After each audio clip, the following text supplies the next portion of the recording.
Você sabe o que são variáveis de ambiente? Você gostaria que suas aplicações web fossem fáceis de configurar e, e fáceis de rodar em qualquer ambiente, em qualquer contexto, em qualquer ambiente de desenvolvimento de desenvolvedores diferentes? Seus problemas acabaram, né?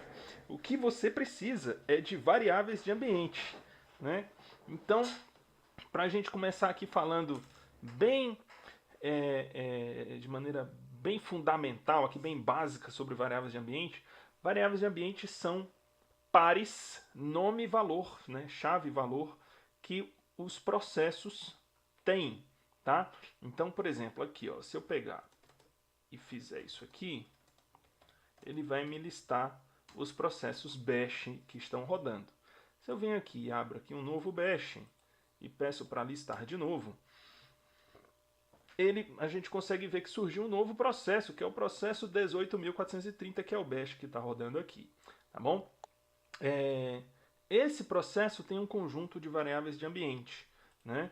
E eu posso criar uma outra variável aqui no bash da seguinte maneira. Eu posso dizer aqui x, sei lá, aqui, var a igual var b igual a mamãe, né? Isso aqui me criou uma variável. Se eu quiser aqui echo dólar var b, é assim que eu uso, que eu mando ler aqui a variável, né? Eu boto dólar na frente, tá aqui. Que outras variáveis tem aqui dentro?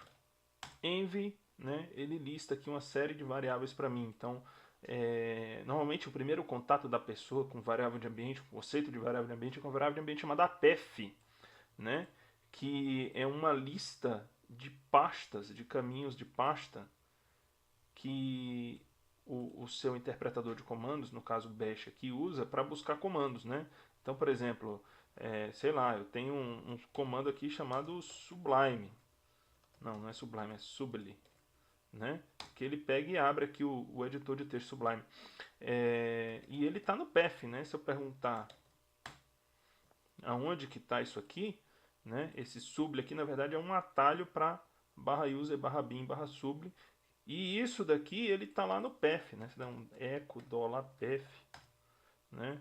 Em algum lugar vai ter o barra user, barra bin aqui dentro. Deixa eu fazer o seguinte, ó. grep, para pintar de vermelho. User bin. Pronto, né? Então tá aqui, né? Tudo separado por dois pontos. Significa que esta é uma pasta que o bash procura comandos, né, executáveis a hora que eu digito aqui mamãe, né? Se eu digitar mamãe, ele vai dizer que não achou, né? Depois de ter procurado em todas essas pastas aqui. Então essa é uma variável de ambiente especial que o bash usa para procurar coisas executáveis na linha de comando, né? Do mesmo jeito, existe uma infinidade de variáveis de ambiente usada para uma infinidade de coisas, tá bom? Que mais? Que mais? Eu setei aqui a variável varb, né? Já mostrei aqui echo $varb, né? Que tem aqui o valor mamãe. E essa variável de ambiente ela só vale para esse processo, né? Se eu criar um novo processo aqui, um novo bash, agora criei o processo 18.798 e eu mandar imprimir essa variável varb aqui, ela não existe, né? Ela não existe. E um outro caso aqui importante é o seguinte: se eu criar aqui um script, né? Nano vai.sh, né? E aqui eu vou falar dólar echo varb. Vou salvar aqui.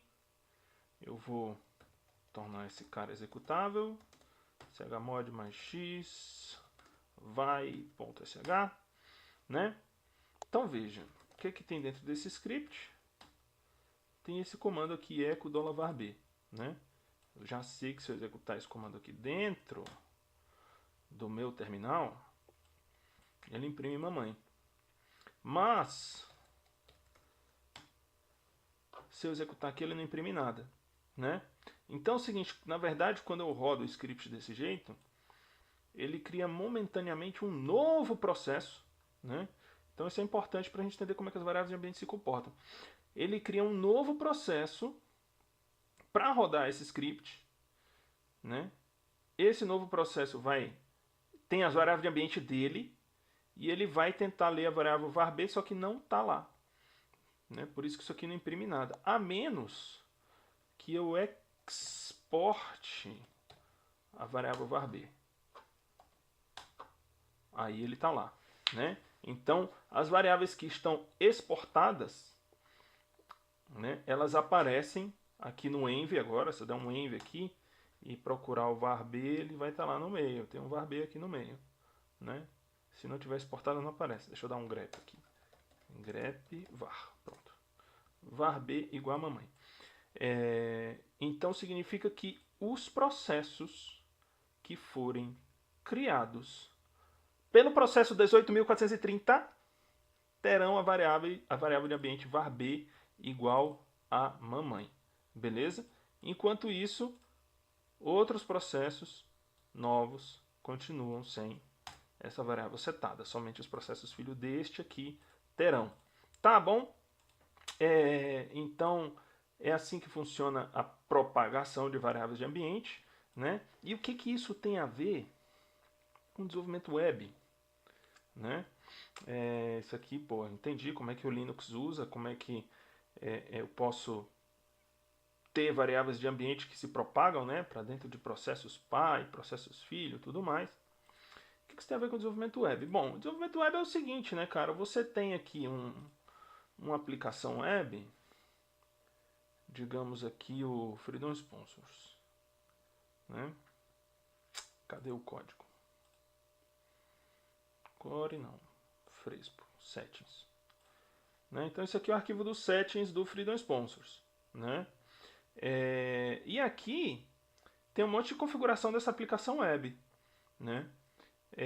Uma das configurações que tem é o banco de dados, por exemplo, né? É o caso mais básico para você querer usar variáveis de ambiente. Então veja que aqui no meu código Python, que inicializa esse objeto databases aqui, que diz para a minha aplicação como é que conecta no banco de dados, eu não estou colocando direto o endereço do banco de dados, né? O que eu estou fazendo? Eu estou lendo uma variável de ambiente chamada database name, database user, database path, database host, database port, né? E aí eu espero que essa variável de ambiente exista, e aí ela vai alimentar a minha aplicação web, de modo que eu não preciso ficar mexendo no código da minha aplicação web para dizer qual é o banco de dados, quais são os endereços dos serviços com os quais ela se integra, né? Envio de e-mail, mesma coisa. Arquivo de log, mesma coisa, né? Olha, vai ter um arquivo de log, mas o local do arquivo de log é esse, né? E-mail, deve ter alguma coisa de e-mail aqui. Aqui, e-mail host, né? Django e-mail host, tá? E uma outra boa prática é a seguinte: eu leio a variável de ambiente e dou um default, né? Ou seja, o que significa? Esse código Python aqui ele vai perguntar para o processo: processo, existe essa variável de ambiente setada? Existe. Então isso aqui vai retornar o valor que tem lá na variável de ambiente. Não, não existe. Então vai retornar essa string aqui, localhost, né? Então todos os meus os.getEnv que estão aqui, né, eles têm o segundo parâmetro, né, nessa função do Python aqui. Eu não sou obrigado a passar o segundo parâmetro, mas aqui eu estou passando sempre. E eu sempre passo aqui um segundo parâmetro. Aqui não, né? Porque aqui não, se for esse aqui a gente vai setado, não precisa dos outros. Mas assim, a ideia é que os defaults apontem para um contexto que se aplica no ambiente de desenvolvimento, né? Então, por exemplo, o banco, né, O banco eu estou usando aqui o hostname Frespo. Por quê? Porque no meu ambiente de desenvolvimento desse projeto, o banco atende no hostname Frespo, porque entra lá um hostname pelo container Docker. Né? O ambiente de desenvolvimento desse cara aqui usa Docker e o nome do host do banco vai ser Frespo. Se eu quiser mudar, eu subo a aplicação web passando um database name diferente ou não. Ah não, mentira, eu falei bosta aqui, cara. Database name não é nossa, que vergonha. Database host, localhost, ambiente de desenvolvimento. Pronto. Isso aqui é o nome do banco. Isso aqui é o host onde ele conecta. Eu achei que estava significando uma coisa, estava outra. Mas enfim. Então repara que o default é o do ambiente de desenvolvimento. Por que isso, né? Porque daí, no ambiente de desenvolvimento, eu não preciso ficar criando um monte de variável de ambiente para a minha aplicação poder funcionar, né?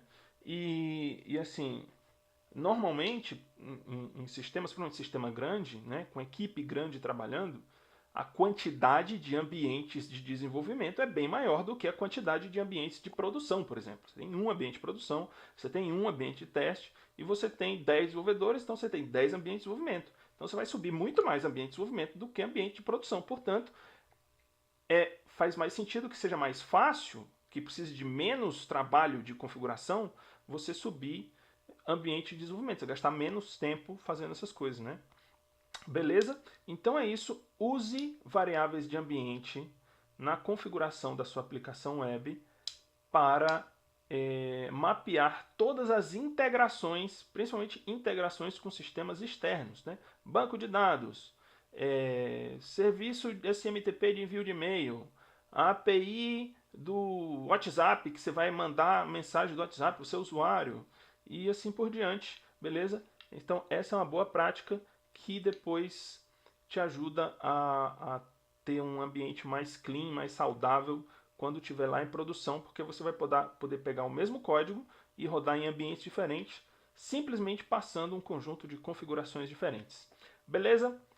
Essa é a dica de hoje. Aquele abraço!